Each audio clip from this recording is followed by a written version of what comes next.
Баршаңызға сәлем достар. Бүгін біз видеода пиццериядағыдай оригинал пиццаның қамырын жасап үйренетін боламыз. Сіздерге бұл видеода мен екі түрлі начинкамен пиццаны жасап көрсетемін. Бұл жерде біреу бізде пепперони және маргарита. Дәл осы қамырмен кез келген начинкамен пиццаларды жасай берсеңіздер болады.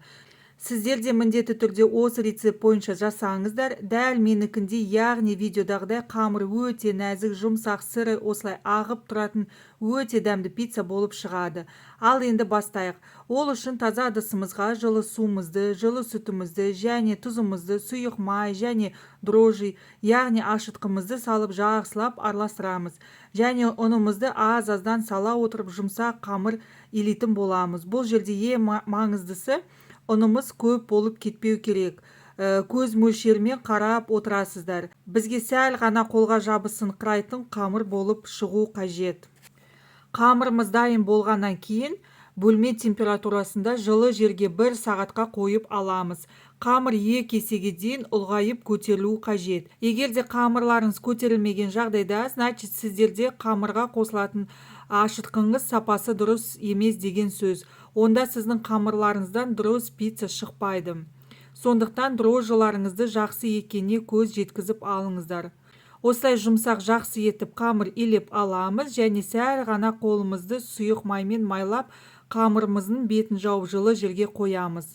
Мен моцарелла сыр алдым. Міндетті түрде сырдың проценті 40%-дан жоғары болу қажет. Және видеода көріп тұрғандарыңыздай осындай арнайы пиццаға арналған соус сатылады дүкендерде. Осы соусты пайдаланатын боламыз. Егер де бұндай соус болмаған жағдайда сіздер приправа сицилиямен ауыстырсаңыздар болады. Немесе майонез, кетчуппен өздеріңіз қалауыңызша үй жағдайында дайындап алсаңыздар да болады. Осылай ашытылған қамырымызды бөліктерге бөлеміз. Менде 30 сантиметрлік пиццаға арналған противень болғандықтан бұл жерде мен 250 грамм тестаны пайдаланамын. Сіздерге әртүрлі противеньге арналған пиццаның грамдарын астына жазып кететін боламын. Осылай пиццамыздың қамырын алып, ұн себе отырып жұқа етіп жайып аламыз. Және менде арнайы пиццаға арналған противень, май ештеңе жақпаймын. Сразу осы қамырды саламын. Қамыр жабыспайды, қатып қалмайды. Жақсы болып пісетін болады, тез алынады. Бұл противеньді кез келген кондитерский магазиндерде немесе ыдыс аяқ сататын жерде қарап алсаңыздар болады. Қамырымызды осылай жұқа етіп жайып, шетіне бортиктерді шығарамыз. Және 2 ас қасық пиццаға арналған соусымызды жағып шығамыз. Немесе пиццаға арналған орегано деген приправа сатылады. Сол приправаны алып, сеуіп шықсаңыздар да болады. Ол өте дәмді дәм беретін болады пиццаңызға. Мен бұл жерде маргарита пиццасын дайындап жатырмын. Ол үшін бізге қызанақ керек. Қызанағымызды осылай жұқа етіп турап салып шығамыз. Және сырымызды үстіне орналастырамыз.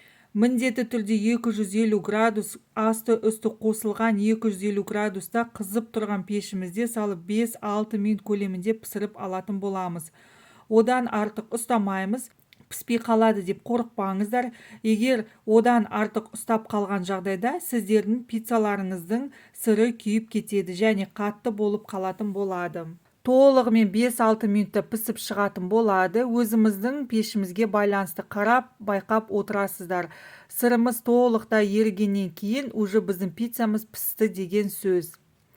Енді менде бұл жерде видеода екінші пицца дайындап жатырмын. Ең алдымен соус, одан кейін сыр және колбасаларды жұқалап турап саламын. Бұл бізде колбасадан дайындалатын пепперони пиццасы. Және бұны да 250 градуста қызып тұрған пешімізге салып 5-6 минут көлемінде пісіріп аламыз. Осымен біздің пиццаларымыз дайын болып шықты. Баршаңызға ас болсын. Міндетті түрде рецепт бойынша жасап көріңіздер. Сіздерге ұнайды деген сенімдемін. Егер де сізге пицца ұнап жатса, лайк, комментарий басып жіберуді ұмытпаңыздар.